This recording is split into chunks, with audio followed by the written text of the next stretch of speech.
You look at the one voting group that needs to just turn out a little bit more, it's millennials by such a painfully wide margin. And just young voters in general have always historically had this problem. It's just millennials as a generation. It's every generation before them failed to vote when they were younger. And then when they were older, they finally voted. But we can't wait for millennials to vote when they're older. We need them to vote now.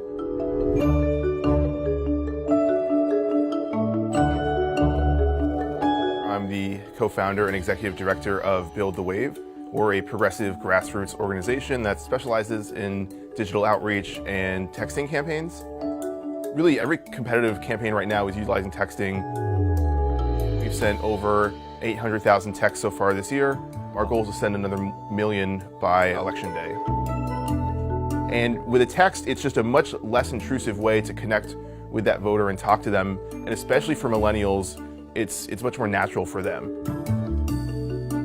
What's so frustrating about the midterms, this is what drives me absolutely insane, is there's not a secret formula to winning in the midterms. It's just getting the people who would otherwise vote for you to show up to vote.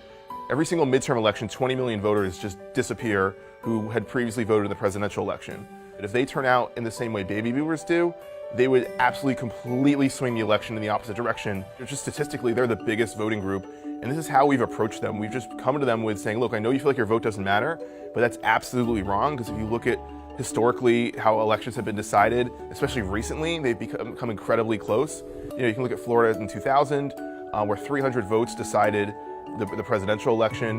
You look at 2016, I believe it was 70,000 votes decided the 3 states that won it for Trump. That's a football stadium. And if you look at the numbers, if they had just voted by a slightly higher margin, Hillary would be president. And you're going to see that across the country in so many congressional districts and so many Senate races, where if millennials can just turn out at a slightly higher rate, we will flip those seats and win that election.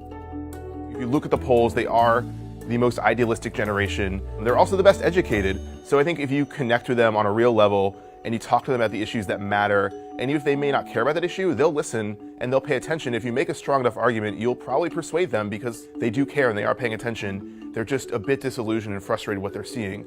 They feel like even if they do vote, that the politicians they're putting in office don't care about them, that they're looking out for special interests.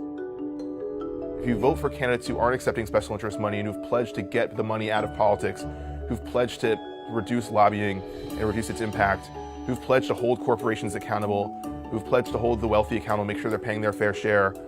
Those politicians exist, they're out there, and we're seeing more of them come forward every single day. That's the reason to vote, is because you can absolutely change the system.